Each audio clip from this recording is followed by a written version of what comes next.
Muito boa noite, galera. Gazeta Esportiva chegando nesta terça-feira especial de jogão. Hoje, e que jogo? Flamengo e Corinthians, Celso Cardoso. Me empolguei. Mas é um jogão mesmo, né? Então por isso que eu tô empolgado. Muito bom. E esse jogo, Celso, a gente vai fazer um palpitômetro, hein? Não vou dar palpite depois você. Vai sim, que agora nós teremos aqui oficialmente um palpitômetro aqui no programa, viu, Miller? Não, eu já dei meu palpite. Ele vai dar, vai ter que dar. Já deu. Boa noite, de novo. Miller. Boa noite, Michele. Aqui ela vai falar que vai dar errado. Não vou falar nada. Nesse palpitômetro eu não falo nada. Entendeu? Exatamente. Vocês já sabem o que eu penso. O que ele falar, dá o contrário. Mas vamos deixar pra hora certa falar sobre isso. Boa noite, Celso Cardoso. Tem música do Celso hoje? Só rapidinho? Pam, pam, pam. Você gosta da música, né? Beleza, Celso! Ela mandou colocar a música, ela gosta da música. Eu gosto. Dá uma energia boa. O Celcinho merece. E aí, nosso tetracampeão da seleção brasileira, Miller! Tem música. A música do Miller. É milenar. A invenção do futebol. Essa música me marcou muito porque na Copa do Mundo do México, em 86, na primeira Copa, o Júnior, né? O lateral esquerdo, Léo Júnior, ele e o Paulo Vitor, eles cantavam essa música no ônibus, né? Indo pro treino, pro jogo. O tempo todo, quer dizer, ficou na minha cabeça. Maravilha, te traz coisas boas. A gente põe música que traz energia boa aqui, né? E ó, hoje o programa tá fervendo. Ficando.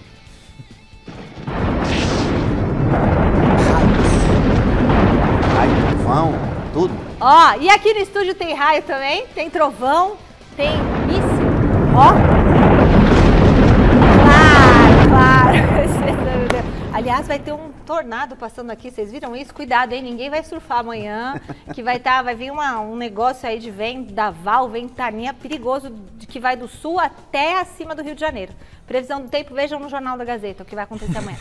Claro que vamos falar muito do jogo do Corinthians contra o Flamengo. Será que o time do Vitor Pereira vai conseguir reverter a situação lá no Maracanã? Eu tenho meu palpite, vou dar daqui a pouquinho. Já o Palmeiras se prepara para encarar o Atlético Mineiro amanhã, também tem o meu palpite, a gente vai dar amanhã aqui.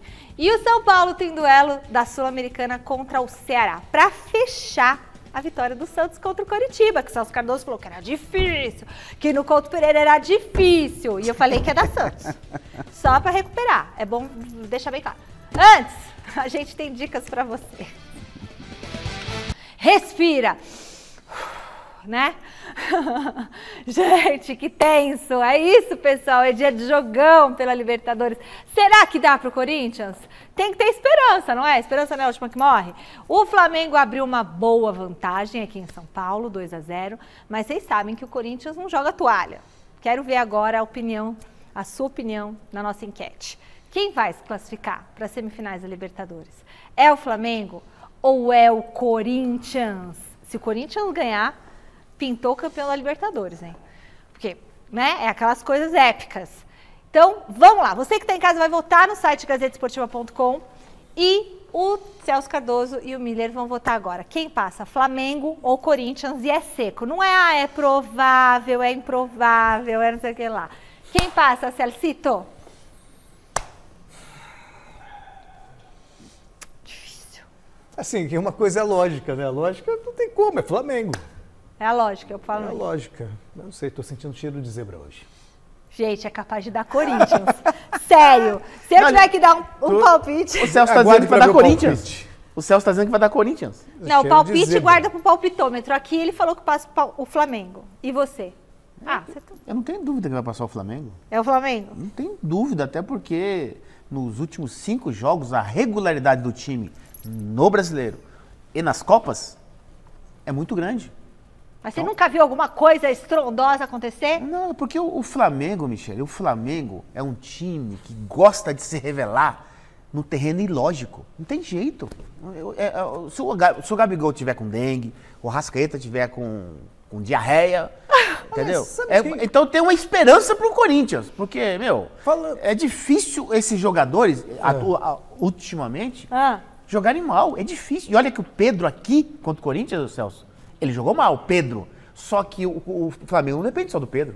O Pedro jogou mal, mas o Gabigol jogou bem. Aí tem mais 10 a Arrascaeta jogou bem, quer dizer. Então eles têm, né? Vários jogadores que desequilibram. Não, sabe quem tá fazendo aniversário hoje? Hoje? E pode ganhar um belo presente. 9 de agosto, hoje? Quem? O William, do Corinthians. Faz aniversário hoje. Vai jogar? Vai. Então, forte abraço pro William. Parabéns, feliz aniversário e boa sorte. Boa! Que o presente de aniversário hoje seja de muita alegria. É isso aí. Beijo pra Michelle, irmã do William, e pro seu Severino, também pai do William. Ó, agora eu quero falar com vocês, nosso presentaço da semana. A gente tem a bola oficial, essa bola oficial aí, ó, pode ser sua. É só você entrar no nosso Instagram, @Gazeta Esportiva, e comentar esse post aí que eu tô com a bola, tá?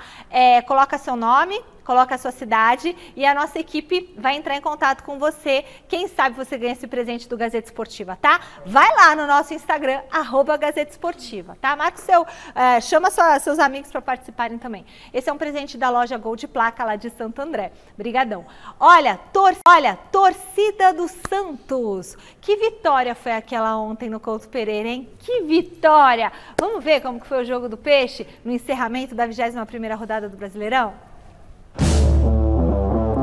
O Santos visitou o Coritiba no Couto Pereira e arrancou uma vitória no sufoco. O jogo só ficou movimentado mesmo no segundo tempo. O Peixe abriu o placar com o Madison após cobrança de escanteio. Santos 1-0. A reação veio 8 minutinhos depois com essa pedrada indefensável de cabeça do Léo Gamalho. 1-1. E não é que o pé estava calibrado mesmo. O Hernan Pérez exigiu boa defesa com esse chute de fora. O Lucas Braga também tentou. O Pérez ainda subiu alto, mas de nada adiantou. O Muralha fez jus ao nome. Se liga nessa defesaça no chute do Carlos Sanches. O Coxaí não aguentou a pressão. No apagar das luzes, jogada em velocidade do Ângelo e foi só rolar pro quase xará Angulo decretar a vitória do Peixe. Final, Coritiba 1, Santos 2. O que você achou dessa vitória, Celso? Importantíssimo para o Santos. Foi ali na Bacia das Almas, no finalzinho do jogo. Mas o que importa é o resultado.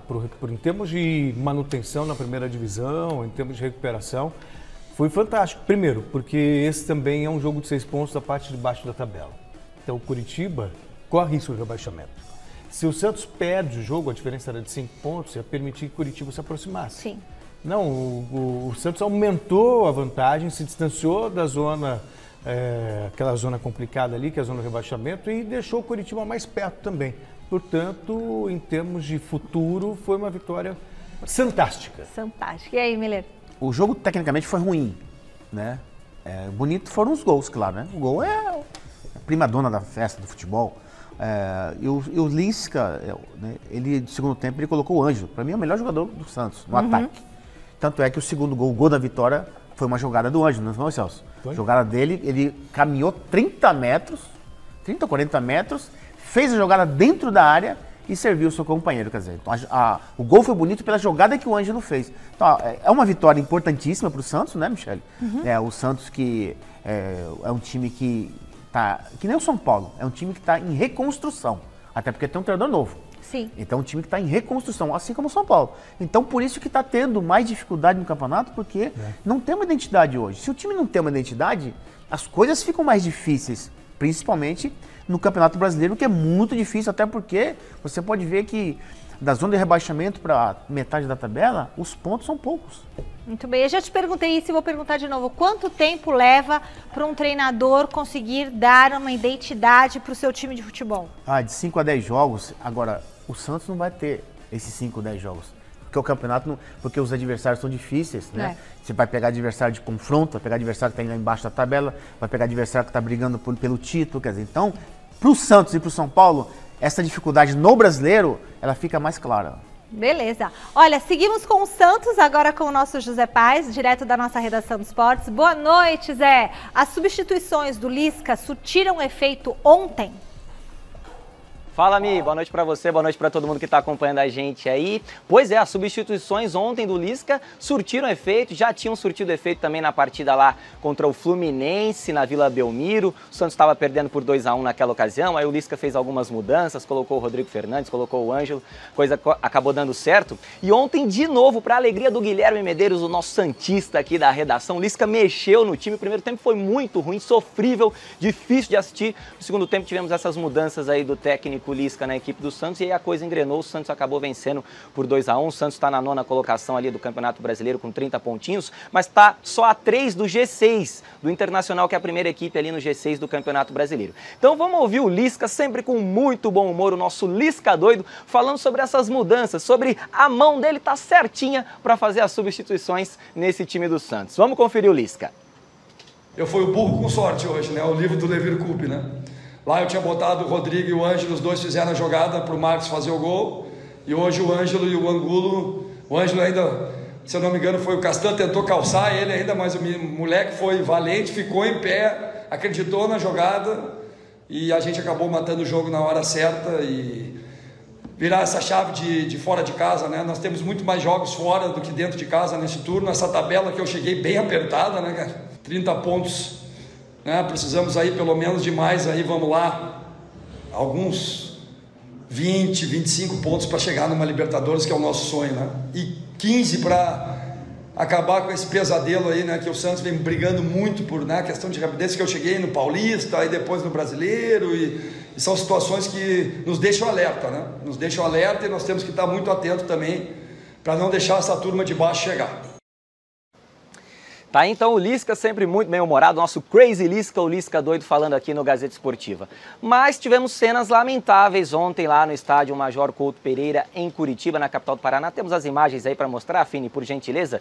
Confronto de novo entre parte da torcida do Santos e parte da torcida do Curitiba, bem na divisória ali, viu, Michele, entre torcida mandante e torcida visitante, ontem lá no Couto Pereira. Não é a primeira vez que essas duas torcidas, elas entram em confronto. No primeiro turno do Campeonato Brasileiro, no jogo na Vila Belmiro, também tivemos confronto entre parte da torcida do Santos, parte da torcida do Curitiba, um confronto que acabou se estendendo até para a UPA, né, para uma unidade de pronto atendimento ali de Santos, onde alguns torcedores do Santos foram receber atendimento depois da própria briga com torcedores do Curitiba. A gente lembra que nas duas partidas da terceira fase da Copa do Brasil entre esses dois clubes, tivemos apenas torcida do mandante, justamente porque tivemos confusão no jogo do Campeonato Brasileiro do primeiro turno naquela época, e hoje de novo, ontem de novo, tivemos mais confusão aí entre essas duas torcidas. Torcedores do Curitiba do lado de fora do estádio tentaram invadir a parte onde os santistas estavam para tentar brigar também, enfim, a PM teve que agir.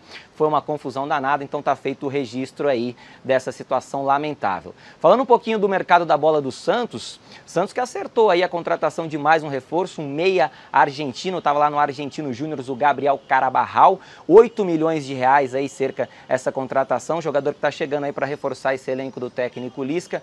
Todas as informações completinha, notícia completinha lá no nosso site gazetesportiva.com com o meu amigo Rodrigão, setorista do Santos. Tá certo, Michele? Volto contigo, beijão para todo mundo aí, bom programa para vocês. Valeu, Zé. A notícia do Rodrigo Matucci, do site gazetesportiva.com, e que o Zé Paz passa pra gente, esse Carabarral, do Argentino Júnior. Carbarral. Hã? Carbarral. Carabarral? Não é Carabarral? É. Carabarral? Carbarral. Carabarral. Tá escrito Carabarral aqui. Ou é Carbarral? Carbarral. Bom, enfim, Carbarral. 8 milhões de reais. É bom esse cara? Você conhece? Eu não sei quem é. Jogador, sim, eu acho que vem para compor elenco para ajudar o Santos. Não é o Messi, não. Mas o o jogador que vai precisa, resolver. O Santos precisa de reforços. E está se reforçando. Até porque o Santos perdeu de jogadores agora nesse meio, essa janela. Perdeu o Ricardo Goulart. Não estava jogando nada. Sim, mas perdeu. Perdeu o Kaique, perdeu Velasquez, perdeu Batistão agora. Então o Santos precisa se reforçar. Sim.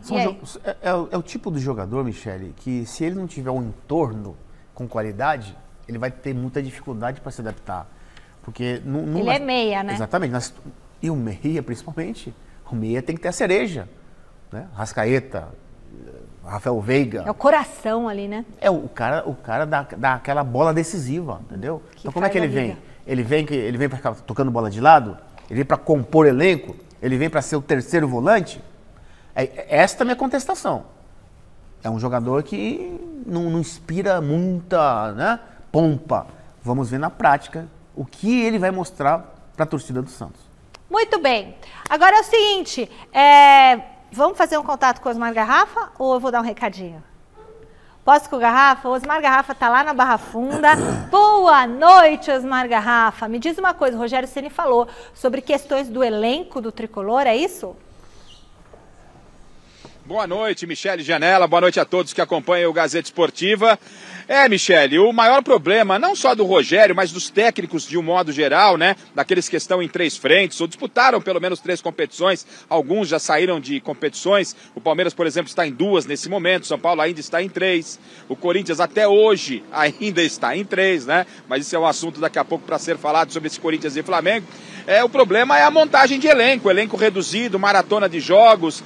E o Rogério Ceni conversando com a gente, não só no último sábado, depois da partida pelo Campeonato Brasileiro contra o Flamengo, conversando quase que diariamente, toda vez que a gente vai para uma entrevista coletiva, quando a gente tem a oportunidade de conversar com o Rogério, a preocupação é na montagem desse elenco. Tanto é verdade que o Ferrarese, zagueiro, chegou venezuelano. Ontem o Marcelo Bacejo acompanhou de forma exclusiva a chegada desse jogador, que deve ser anunciado como reforço. E o Rogério, até comentando, né, pelo mau desempenho dentro da equipe no Campeonato Brasileiro, ele falava aonde é o ponto principal de deficiência do São Paulo no número de peças por posição para se montar um elenco. E o Rogério é bem enfático, o problema está na zaga. Vamos ouvir o Rogério falando um pouquinho sobre esse tema, Michele. Cara, tá aí o grupo que nós temos. Em alguns setores, eu sempre falo, nós temos trocas. Por exemplo, hoje jogou o Nicão, fez ali a função do Luciano. Agora, com a chegada do Bustos, tem Bustos, Éder e Caleri na frente para jogar. No meio, a gente, com a volta do Alisson, tem Patrick, tem Igor, tem Galopo. Nós temos alternativas. Ali na defesa é onde a gente está contando minutos. A gente roda minutos de jogadores e é onde a gente tem o medo. Eu não posso perder zagueiros para o jogo do Ceará, porque o time deles é desse tamanho.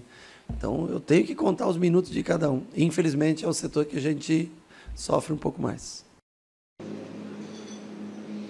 Tá aí, Michele, o problema é na zaga, né? O Rogério, inclusive amanhã, hoje já aconteceu um treinamento aqui pela manhã, daqui a pouquinho na nossa próxima participação a gente vai falar de um provável São Paulo. Hoje pela manhã ele treinou o time e ele tem pouquíssimas opções para zaga e tudo indica que ele vai com os 3 zagueiros, mais uma vez mantido esse esquema. Ele precisa de jogadores altos, como ele destacou nessa resposta, em função da bola aérea do Ceará ser muito forte, e ele não tem muitas opções. Tem aí o Miranda, o Léo e o Diego, que são os jogadores que estão prontos. Ele perdeu o Arboleda, que só volta no final do ano. Em termos de Luan, que às vezes faz a função de zagueiro, essa é uma boa notícia. O Luan está voltando até de forma antecipada, ele submeteu aí a uma cirurgia, o jogador já está numa boa recuperação. Esperava-se talvez o Luan bem para o finalzinho do ano, ou talvez no próximo ano, e o Luan já está fazendo trabalho de campo. Essa é uma boa notícia, apesar dele não ser zagueiro. Mas daqui a pouco a gente fala do provável São Paulo. O São Paulo que está viajando em voo fretado neste momento para Fortaleza, capital do Ceará, aonde amanhã joga por um empate contra o Vozão, para quem sabe garantir vaga à semifinal da Copa Sul-Americana. Na minha próxima participação eu volto para falar da montagem do time e o São Paulo com problemas de peças, principalmente na zaga. E o jogo de amanhã o São Paulo precisa de só, entre aspas, um empate para avançar de fase, Michele. Beleza, Garrafa, o Celso e o Miller já vão comentar sobre esse jogo de amanhã. A gente vai agora falar de novo desse São Paulo e Ceará, Ceará e São Paulo. Celso Cardoso, você disse que é uma partida difícil para o São Paulo, mesmo precisando só de um empate. Sim, porque o Ceará é muito bem treinado, fez uma campanha fantástica na Copa Sul-Americana. Aqui mesmo no Morumbi, apesar do São Paulo ter pedido um pênalti com o Caleri, ofereceu resistência ao São Paulo, ofereceu dificuldade, joga em casa com o apoio da torcida. Então o São Paulo tem que ter muita tranquilidade, até porque o aproveitamento do São Paulo fora de casa, Emília, não é bom. Com certeza. Outro detalhe, Michele, o que me chama a atenção é o seguinte: o Rogério falou dos zagueiros, porque o Ceará é uma equipe alta, né? Beleza, tá certo. Só que tem um outro detalhe do futebol. É que às vezes não é questão de altura, é questão de atitude. Então o São Paulo contra o Flamengo, se não me falha a memória, sabe que eu sou detalhista das coisas, ele tomou um gol de cabeça do Lázaro, o Lázaro é baixo. É baixinho. E os 2 zagueiros do São Paulo eram quem? Era o Léo Pelé e o Miranda. de 1,90 m. Quer dizer, às vezes não é uma questão de altura, é uma questão de atacar a bola. E tá bem posicionado no momento, né? Sim. Bom, vamos voltar a falar então do clássico de daqui a pouquinho?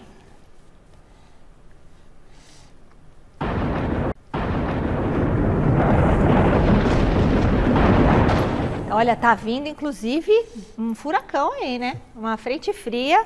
Hoje já tá frio, se preparem amanhã. Pega o gorro. A derrota por 2-0 para o Flamengo na semana passada deixou o Corinthians numa situação muito complicada, né? Senão não é Corinthians, né, gente? É situação complicada na Libertadores.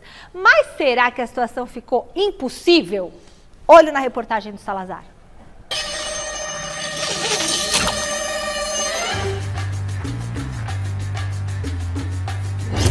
Pera lá. A missão do Corinthians nessa terça-feira é difícil. Muito difícil, é verdade. Mas não é impossível, né? O desistir não é opção, não temos opção, não temos como opção. E se desistir não é uma opção, nós juntamos Flávio Prado, Paulo Sérgio e Chico Lang para apontarmos aqui nem um, nem dois, mas 3 motivos para acreditar na virada corintiana em cima do Flamengo em pleno Maracanã. Camisa do Corinthians, ela é muito respeitada. Por que o Corinthians tem uma das maiores torcidas do Brasil? Não, do Flamengo é maior. Porque o Corinthians é protegido de São Jorge. O Flamengo também é. Inúmeras vezes, para não falar tantas vezes, mas já ganhei do Flamengo lá e já fiz gols lá no Maracanã. Então, se foi possível para que nós pudéssemos ganhar naquela ocasião, eu creio que é possível o Corinthians ganhar agora também. Tanto é verdade que no primeiro jogo o Flamengo demorou para ir para cima do Corinthians. E quando foi, não fez os gols que precisava ter feito para garantir a classificação. O Corinthians estava muito mal no jogo, não conseguia chegar ao gol, chegou 4 vezes só, enquanto que o Flamengo chegou várias. Mas não forçou uma vitória por goleada. Então isso significa respeito. Porque nós queremos, pronto, a gente quer. Fé. Bom, de fato, a fé alvinegra é uma força a ser considerada, porque não foram poucos os momentos em que ela contagiou o timão antes de conquistas memoráveis ao longo da história. O revés por 2-0 na Neoquímica Arena foi sentido, mas a esperança de ir à semifinal da Copa Libertadores ainda está viva. E Vitor Pereira também tem sua lista de motivos para acreditar que ainda dá para eliminar o Flamengo. Se não acreditarmos, nem vale a pena viajarmos, não é?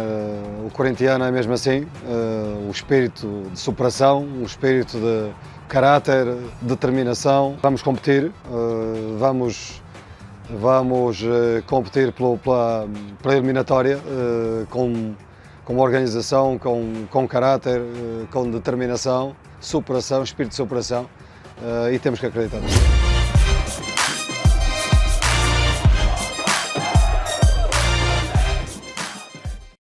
Pois é, e não sabendo que era impossível, foi lá e fez, né? Então, o impossível não existe, né, gente? Então, é aquela história, possível é. Estamos falando de futebol. Já vimos viradas. Se fosse 7-0, aí não dá. Acho que o Flamengo perdeu a chance de garantir a vaga em Itaquera. Claro que você entra em campo com 2-0, jogando em casa, com apoio da torcida, com muito mais time. Só que a gente já viu no futebol equipes que conseguiram virar o jogo. São 2 gols. O Palmeiras mesmo já conseguiu recentemente, acho, fazer alguma coisa. O próprio Corinthians, no passado, temos um histórico aí de reversão. Agora, o Flamengo é mais time. Joga em casa, com apoio da torcida. Então, o Corinthians, para conseguir esse feito heróico, esse feito histórico, além de jogar, como diz aí o Vitor Pereira, vai ter que jogar muito, o que não jogou ainda na temporada. E tem que ter sorte também. Tem que ter sorte, e o Flamengo ainda está numa noite muito ruim. Então é uma combinação dos deuses. Batizar a água, né, Miller? Não é? Quem que batizou a água do Rogério Ceni lá? Tem umas coisas Michele, assim no futebol. O Corinthians aqui, no jogo da Neoquímica, não saiu para o jogo. Entrou com 3 volantes. E o Flamengo, até com certa facilidade, venceu e poderia ter vencido por mais, né? Lá no Maracanã hoje, o Corinthians entra perdendo de 2. É bem sabido disso. Sim. Ele precisa fazer o quê? Ter atitude. Não só se limitar a depender de uma bola parada. Ah, uma bola parada, talvez a gente faça um gol como o Balbuena fez contra o Avaí. É um artifício? Beleza, é um recurso? Legal. Mas não dá pra esperar. Mas o futebol é uma somatória de coisas que você tem que colocar em prática numa partida. A ideia de jogo do Flamengo nunca muda e nunca vai mudar. Qualquer treinador do Flamengo, ele é obrigado a jogar pra frente. O Corinthians desculpa. E o Dorival, o que ele fez? Ele fez o óbvio. Ele não inventou. Ele não, como é que fala? Improvisou. Ele não improvisa o Flamengo. Ele coloca os jogadores na posição certa. Esse lateral direito mesmo, que ele estava para sair do Flamengo, você sabe disso. Sim, o Rodinei. Rodinei. O Dorival chegou e disse, ó, joga, você tem força, usa a sua força para o seu benefício.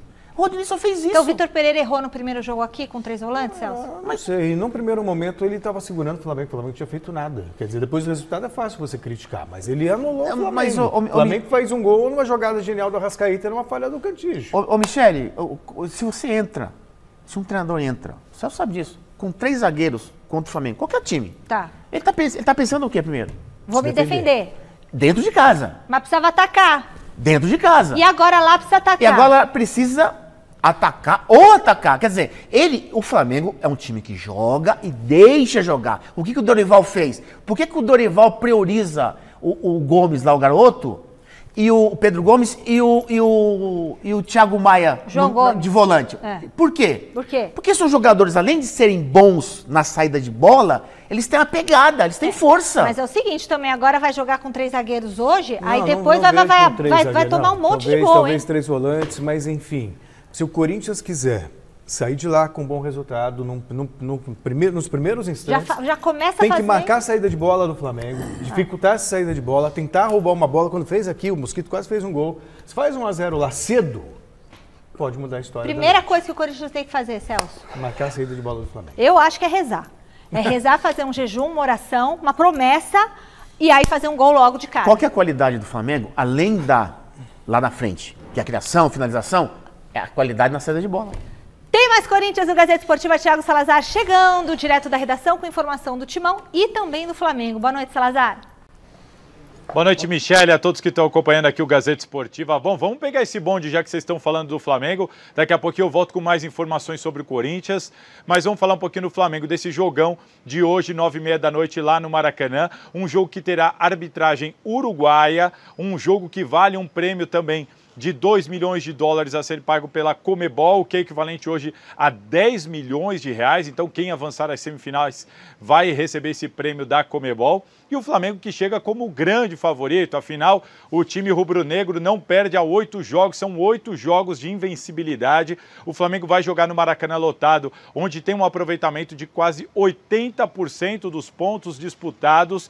E o Dorival Júnior não tem grandes problemas para escalar esse Flamengo, também não faz segredo. Ele não pode contar com o Bruno Henrique, não pode contar com o Rodrigo Caio, ambos entregues ao departamento médico, mas tem um grande time à disposição. Campinho na tela para a gente dar uma olhada em como o Flamengo vai entrar em campo para superar o Corinthians, para tentar superar o Corinthians na noite dessa terça-feira. O Flamengo deve começar com Santos no gol, Rodinei na lateral, a dupla de zaga com Davi Luiz, Léo Pereira e o Felipe Luiz ali na lateral esquerda, Thiago Maia, João Gomes, Everton Ribeiro e Arrascaeta no meio de campo, com Gabriel, o Gabigol e o Pedro lá na referência do ataque. É um grande time, é o time que superou o Corinthians aqui em Itaquera e é o time que vai tentar confirmar essa classificação. O Flamengo pode até perder por 1 gol de diferença, 2 gols de diferença, ainda tem a oportunidade de vencer o Corinthians nos pênaltis, ou seja, é uma situação bem confortável e é um grande time como a gente viu por aí. Daqui a pouquinho eu volto,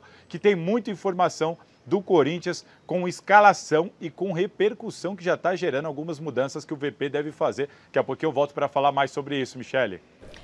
Valeu, Salazar. Diga, Celso, você está preocupado, né? A gente vai poder falar um pouquinho mais quando o Salazar trouxer a escalação, né? Do que o Vitor Pereira deseja, o que ele quer. Bom, não vou dar spoiler no que o Salazar deve fazer, mas imagino que o Vitor Pereira, no primeiro momento, ele vai respeitar o Flamengo. Ele não vai se abrir. Aí, Não tem nem dúvida. Ele não vai se abrir. Vai começar a perder. Ele vai aí. tentar Se abrir, vai segurar tomar e, de repente, quem sabe, fazer o que a equipe não conseguiu fazer em São Paulo, que ele reclamou depois na coletiva, que é não aproveitar os espaços deixados pelos lados, uma vez que o Flamengo joga num losango. E para isso ele precisa de jogadores mais agudos. Sim. Né? Então, se o William jogar e o Adson jogar, imagino que eles vão tentar explorar esses lados. Né? Tá. Deixar esses espaços pelos lados, abastecendo o Yuri Alberto ali pelo meio. E assim, estou muito ansioso para saber se o Renato Augusto vai ou não para o jogo. Eu não iria com 3 volantes. Eu iria com 2 volantes e colocaria o Renato Augusto como titular. Ô, Michele. Faça chuva, faça sol, inteiro, não inteiro, entendeu? Eu colocaria o Renato Augusto, porque o Renato Augusto é o cara que pode fazer algo diferente. É o cara que pode fazer o lançamento em profundidade, é o cara que pode acertar um belo chute de fora da área, é o cara que pode dar assistência na cobrança de escanteio, que ele bate na bola como se jogasse com as mãos. Pois é. Então o Renato Augusto é um cara que eu não abriria mão Tem que de todo mundo que tem de melhor começar hoje. com Hoje é o ele. dia para ir todo mundo jogar, Eu né? começaria com o Renato Augusto, ponto final. Fala, linda. Ô, Michele, fala-se muito em estratégia. Mas só que muitos treinadores, eles falam de estratégia, mas só que eles não colocam em prática o pensamento estratégico. Tá. O Felipe Luiz, todo mundo sabe, até os parceiros aqui que estão por trás das câmeras, todo mundo sabe, a torcida do Flamengo sabe, que o Vitor Luiz, ele é praticamente um ex-jogador. Ele não tem mais força. Ele joga com a experiência, ponto. Então, se ele não tem mais força, o que eu vou fazer? Coloca o Mosquito ali, que é um jogador agudo, agressivo, individualista, nas jogadas, estou dizendo. Sim. Coloca o Mosquito ali. O William, aproveita a fragilidade do Felipe Luiz, que é o único na defesa que não tem força. Não. Porque o Léo, o Davi e o Rodinei, eles têm força. Então, qual que é a fragilidade do Flamengo? Felipe Luiz. Olha, hoje a gente tem uma novidade no Gazeta Esportiva para agradar o Celso Cardoso. Vamos colocar os palpites de 5 integrantes da nossa equipe de esportes no ar. Nossa produção já pegou as opiniões do Chico Lang e do setorista do Corinthians, o Thiago Salazar, para o duelo de hoje contra o Flamengo. Celso Cardoso. A gente podia botar um tambor, né? Mas não tá aí, não aparece? Não importa. Não vai entrar Qual arte? é o seu... Vai entrar Leia. arte. Não vou falar. Qual é o seu palpite? Não vou Primeiro falar. o diretor falou que é para falar. Qual que é o seu palpite? Ah, não, já tá lá. Já tá lá, por isso que eu não vou falar. Então eu vou vir não aqui. vou repercutir. Ele não quer falar o palpite não dele. vou falar. Não vai falar por quê? Tá lá, porque Ele não. falou pro diretor, eu já vi, é 2-0 Corinthians. Eu já vi. E vai pros pênaltis. E aí? Ah, não acredito que você vai fazer isso. Você lembra de uma vez que eu fiz isso? Deu certo, né? Deu certo. Miller, qual o seu palpite? Meu palpite? Mostra aí. 3-0 Flamengo. Então vamos mostrar os palpites, por gentileza. Hora de colocar na tela. Vamos lá. Michele Gianella, 1-0 Corinthians. É isso mesmo. Celso Cardoso. Celso Cardoso, 2-0 pro Corinthians, vai pros pênaltis e dá Flamengo. Não. Foi o que você falou no começo do programa, que dá Flamengo. 2-0 vai pros pênaltis. Porque no começo vai pros pênaltis. E aí no começo do programa você falou que dava Só Flamengo. Deus sabe.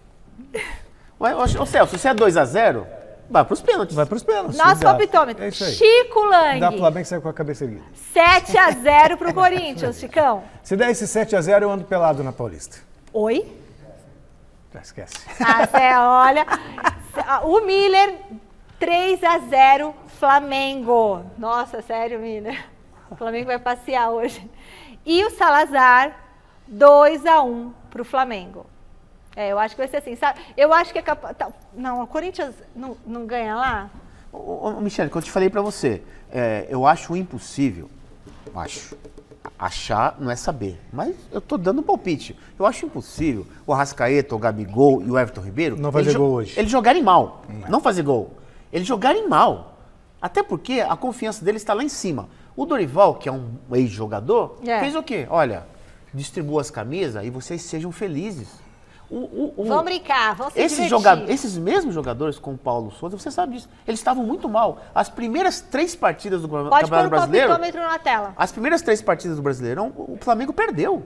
As 3 primeiras partidas com o Paulo Souza. O Dorival chega, ele faz o óbvio. Dá confiança para os jogadores. Não fica tirando, não fica inventando, não fica improvisando, porque eu leio. E olha que o Flamengo, Michele, com todo esse elenco aí, os novos contratados, ele não utilizou nenhum ainda. Nenhum. Com exceção do Cebolinha, que já tinha chegado bem antes. Sim. Celso Cardoso, então, só para deixar bem claro. 2-0 Corinthians e nos pênaltis, não sei. Então você está dizendo que o Arrascaeta, o Gabigol e o Everton Ribeiro não vão jogar nada hoje? Não sei. Ou vão ser anulados? É só palpite. Palpite é palpite. Ele não sabe o que vai acontecer. É o palpite. Coitado, não é fácil mesmo. Para 2-0 Corinthians, o Flamengo precisa jogar Se for para os pênaltis da Corinthians, gente. Corinthians tem o Cássio. Agora é hora de bater um papo com o Alexandre Silvestre na Academia de Futebol. Boa noite, Silver! Ontem você falou que o Palmeiras estava perto de anunciar um reforço. Acertou, hein? Em primeira mão ontem para vocês, né, um pouquinho antes do Palmeiras confirmar a contratação do Bruno Tabata, que vem do Sporting Lisboa de Portugal, assinou contrato com o Palmeiras até 2026, já realizou treinamentos aqui na academia. Ele vem para jogar no ataque, é um meio atacante, canhoto, que joga mais pelo lado direito, em tese está vindo para ocupar a vaga do Gustavo Scarpa, que vai embora no final do ano. Não estou dizendo que é o mesmo tipo de jogador, mas exerce função parecida. Até porque não vou me meter a besta a falar do rapaz que eu nunca vi jogar. Saiu muito jovenzinho aqui no Brasil, já para o futebol europeu, e vem para compor o elenco, digamos assim. Jogador esse que já estava sendo namorado pelo Abel Ferreira antes do Abel chegar ao Palmeiras. Já nos tempos de técnico do PAOK da Grécia, o Abel Ferreira estava de olho no Bruno Tabata, que jogava lá em Portugal. E agora deu jogo, deu namoro, deu match. E essas foram as primeiras palavras do Tabata se dirigindo à torcida do Palmeiras. Aperta o play aí, diretor, vamos ouvi-lo. Comuniquei ao pessoal do esporte que a minha vontade principal era vir para cá. E foram longos dias, né, de negociações, e eu sempre tentei deixar bem claro que a minha vontade era vir para o Palmeiras. É um clube que briga sempre por títulos. O Mr. Abel também teve uma parte muito importante nisso tudo. E, enfim, foi um conjunto de coisas. O clube hoje é gigante, né, tem uma história incrível, e acho que foi isso uma das coisas que me deu muita vontade de vir para cá.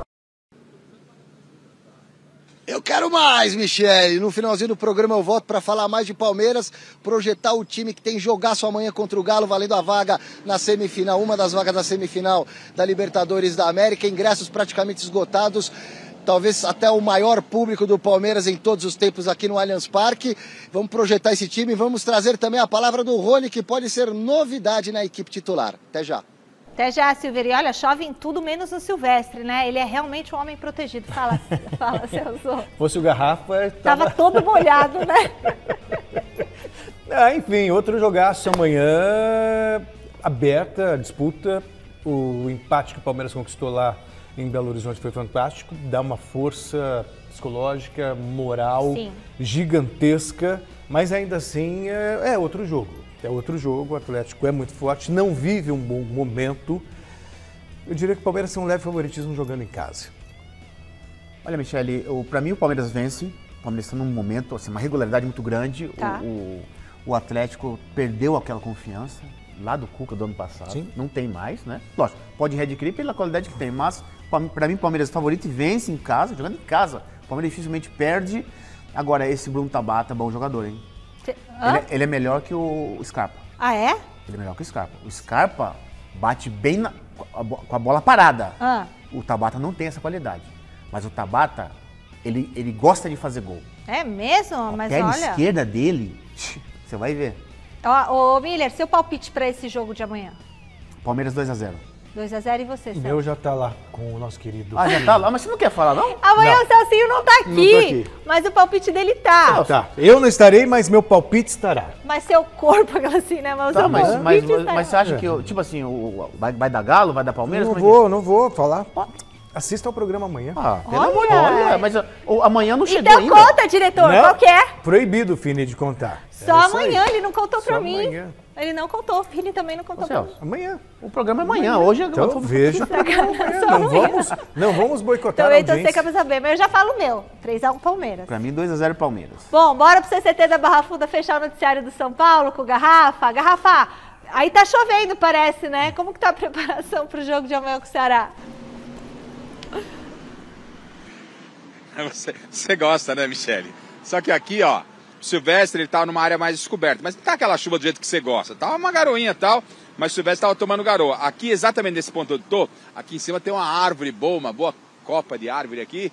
Então aqui não tá nem, é como se não tivesse chovendo. Esse molhadinho no óculos é que eu tava ali do lado do Silvestre no link dele. Mas o São Paulo, de qualquer forma, está em céu de brigadeiro. Daqui a pouquinho chegando em Fortaleza em voo fretado. Olha o São Paulo, chique em voo fretado, porque o calendário está muito apertado, o desgaste é muito grande. A diretoria do São Paulo tem se esforçado para tentar dar maior conforto aos jogadores. O São Paulo chega em Fortaleza, vai para a concentração e amanhã tem jogo pesado contra o Ceará. Vai ter uma atmosfera muito grande, os ingressos praticamente todos vendidos para o Castelão amanhã. O São Paulo no jogo da ida venceu por 1-0, agora joga por um empate, mas a parada vai ser indigesta pelo que propriamente disse o Rogério. O time treinou hoje pela manhã e o Rogério ganhou um problema de última hora. O Rafinha está com desconforto muscular, um pequeno estiramento na coxa direita, não viajou com a delegação. Também não viajaram o Jandrei, olha só, aquela entrada lá nas costas do Jandrei, que a gente achou que era uma contusão leve, já tirou o Jandrei aí de alguns jogos. São Paulo teve que contratar inclusive um goleiro, Felipe Alves, e o Jandrei continua de fora, também não viajou com a delegação. Do Luan nós já falamos, ele está treinando com jogadores no campo, mas ainda não foi relacionado, não está apto e por isso também é desfalque. E aí a gente vai tentar fazer assim, como é que eu posso te dizer? Não vamos dar um provável São Paulo, porque é muito difícil, né? É como o São Paulo não tem muitas opções, a gente vai meio pela intuição daquilo que pode ser o São Paulo amanhã. Em termos de zagueiro, ele tem 3 zagueiros, o Diego Costa, o Miranda e o Léo, além do Felipe Alves no gol, que o Jandrei não viajou. Pela lateral direita, sem o Rafinha, o Igor Vinícius deve ser titular, né, nesse esquema com 3 zagueiros. Pela esquerda, ele tem 2 opções, Reinaldo ou Wellington, mas como não joga o Rafinha, o Reinaldo pode aparecer como titular, até porque ele faz um pouquinho mais de setor de meio campo, não é? Aí completando o setor, o Gabriel Neves, o Igor Gomes ou o Galopo tem entrado, o Rogério tem aproveitado esse jogador e ele também é dúvida, tem 2 possibilidades, 2 jogadores brigando por uma vaga, e o Rodrigo Nestor completa aquele terceiro homem de meio campo. Ali na frente, Luciano e Caleri, sem nenhuma dúvida, esse é o provável São Paulo. Repito, São Paulo daqui a pouquinho chegando em Fortaleza, amanhã o São Paulo jogando por empate. Se passar com esse empate ou com uma vitória simples, ele avança à semifinal da Copa Sul-Americana e aí já começa a pensar no Campeonato Brasileiro. Amanhã retorna na quinta-feira retorna em voo fretado para a cidade de São Paulo, pensando no compromisso contra o Bragantino, domingo no estádio do Morumbi. É o São Paulo a 2 empates e 2 competições importantes, fase semifinal. Na Copa Sul-Americana, se eliminar o Ceará, vai à semifinal. E na Copa do Brasil, se eliminar o América também com um empate, chega para a semifinal da Copa do Brasil. Tá certo, Michele? Rafa, beijão pra você. E aí, vamos pro Corinthians rapidinho então? Salazar, a curiosidade de todos, né? Qual vai ser a escalação de hoje? Dá pra saber já? O Vitor Pereira deu alguma pista dos titulares? Michele, a gente já tem uma ideia da escalação e esse é um assunto importante para esse momento. Aí estamos a poucos minutos da bola rolar lá no Maracanã. Antes da gente falar da escalação, independente do time que entrar em campo, se o Corinthians conseguir a classificação vai ser algo inédito, né? Vamos mostrar aí uma telinha para o torcedor entender o tamanho do desafio que o Corinthians tem hoje no Maracanã pelas quartas de final da Copa Libertadores da América. O Corinthians já esteve nessa situação 4 vezes. Em 1991, o Corinthians tomou 3-1 do Boca Juniors no primeiro jogo, não conseguiu reverter, na volta 1-1 acabou sendo eliminado. Em 1996, o 3-0 do Grêmio em cima do Corinthians no primeiro jogo, no jogo de volta o Corinthians até venceu por 1-0, não conseguiu reverter mais uma vez. Em 99, o Corinthians sofreu 2-0 do Palmeiras no primeiro jogo. Fez 2-0, mas acabou eliminado nos pênaltis. E em 2015, tomou 2-0 do Guarani do Paraguai. E no retorno ainda perdeu novamente nesse caso aí para o Guarani de 1-0, acabou sendo eliminado. Então, independente da escalação, tá aí, foram 4 vezes que o Corinthians esteve nessa situação e nunca conseguiu reverter. Sobre essa escalação, o Vitor Pereira não pode contar com o Maicon, né, que fraturou o dedo no primeiro jogo aqui em Itaquera. Também não pode contar com o Paulinho, que operou o joelho, além do Ramiro e do Matheus Vital, que voltaram de empréstimos, mas não estão inscritos na Copa Libertadores da América. Agora sim, coloca o campinho na tela de uma provável escalação do Corinthians, que deve ter Cássio, Fagner, Bruno Mendes, Balbuena e Fábio Santos. Fausto, Duqueiroz, Renato Augusto, com William, Roger Guedes e Yuri Alberto. Essa seria uma provável escalação, pelo menos as informações que chegaram até ontem. Hoje, algumas informações agora, já com o time do Rio de Janeiro, dizem que o Corinthians deve entrar em campo. Alguns amigos, inclusive, que estão no Rio de Janeiro, confirmaram essa informação, que o Corinthians deve entrar em campo sem o Renato Augusto, sem o Roger Guedes e sem o Balbuena como titulares. O Vitor Pereira, que apostou num ataque com o Watson e Mosquito no primeiro jogo e foi bastante criticado por isso, talvez de novo venha com uma escalação aí, digamos, sem todos os seus principais jogadores, os medalhões e tudo mais. De novo, muito provavelmente sem Roger Guedes, sem Renato Augusto e sem Balbuena. E a informação que eu recebi, Michele, e isso aí veio das torcidas organizadas. Se o Vitor Pereira não colocar todos os medalhões em campo e o Corinthians for eliminado, o bicho deve pegar lá no Rio de Janeiro, a chapa deve esquentar, os torcedores estão prometendo protestar já no Rio de Janeiro, inclusive lá no hotel. Então a gente vai ter que aguardar a escalação e como é que vai ser a repercussão disso tudo. Agora é aguardar e ver como é que vai ser, Michele. Nossa senhora, a chapa vai esquentar mesmo. Se não colocar o povo pra jogar, o que vai acontecer? Tá até caindo as coisas aqui, porque o pessoal fica nervoso, né? Ó, muito bem, a escalação do Corinthians, vocês gostaram? Não. Por quê? Balbuena, apesar de ter falhado nos últimos jogos, é jogador importantíssimo. Tem que ser titular. Teria que ser titular. Não gosto da formação com 3 volantes, possibilizando fazer 3 gols de diferença. Mas tá o Balbuena, viu, no time? No Salazar, no primeiro. Nesse outro agora, conta que não estaria. Foi o que eu entendi. Se eu estiver equivocado, eu não sei, a gente ainda não sabe, né? Mas vamos falar. Renato Augusto tem que começar jogando. Tem que jogar. O Roger Guedes, ok. Talvez eu colocaria o Roger Guedes no segundo tempo. Mas indolente ao jeito que é capaz de entrar com uma vontade. Porque não começou jogando. Agora me Mas, coloca. para mim, Renato Augusto tem que começar o jogo. Renato Augusto tem que começar o jogo. E o William? Sim, claro. William, Renato Augusto. Eu colocaria o Mosquito para fazer fumaça pelo lado direito, sabe? Em cima do Felipe Luiz, como bem destacou aí o Miller. A primeira coisa que eu tenho que destacar é que eu tenho certeza que ele não vai entrar com 3 atacantes. Ele é retranqueiro, ele é medroso. Ele não vai entrar. Segunda coisa, ele sabe que o meio-campo do Flamengo tem muita força e qualidade. São duas coisas. Tem que parar a bola ali. Ele vai encher o meio-campo. Essas são possibilidades que eu penso na sensibilidade de ex-jogador. Eu acho que ele deve reforçar o meio-campo e também eu acho que é uma possibilidade que ele está pensando em colocar 3 zagueiros.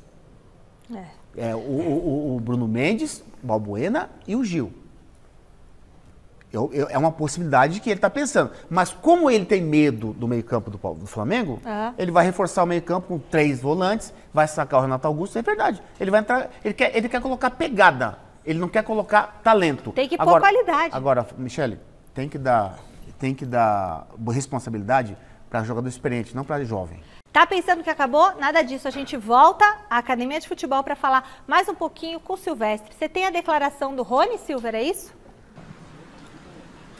Eu falarei em nome do Rony, Michele Janela. O Rony que ficou quase um mês de molhos, recuperando de lesão muscular na última rodada no final de semana pelo Campeonato Brasileiro. Entrou no segundo tempo, mas para jogar na ponta, na vaga do Dudu. O Rony que vinha sendo o falso 9, artilheiro do Verdão na Libertadores da América. Para mim, pelo que o Abel fez durante os últimos tempos, jogos, treinamentos, informações que saíram daqui de dentro, a única dúvida é se o Rony começa como titular amanhã. No mais, tá todo mundo à disposição. Como falta ritmo de jogo ao Rony, talvez o Rony comece no banco. Eu acredito que ele vai jogar de centroavante na vaga do Lopes. Mas aí, algumas possibilidades. O Lopes continua de centroavante e o Rony no banco. Outra, o Lopes sai do time, entra o Rony. Outra, o Veiga, que não estava jogando tão bem, caiu um pouquinho de produção, mas voltou a jogar bem, a fazer gol de pênalti também, poderia até perder a vaga no time para o Scarpa jogar por dentro e o Rony na ponta com o Lopes de centroavante. Então, para mim, o mistério para o jogo de amanhã em relação ao Abel, a escalação do Palmeiras, é o aproveitamento do Rony. Para início de partida, ou não, com essas possibilidades. No mais, vai ser o Everton, Marcos Rocha, Gomes, Murilo, Piquerez, Danilo, Zé Rafael. Vou bancar Rafael Veiga, vou bancar Scarpa, Dudu e Rony de centroavante, Mi. Silver, valeu, brigadão, hein? Importante o Rony estar de volta para a equipe, né, Miller? Com certeza, o Rony é o titularíssimo do Palmeiras, regular, artilheiro da Libertadores e com certeza amanhã vai estar em campo como titular.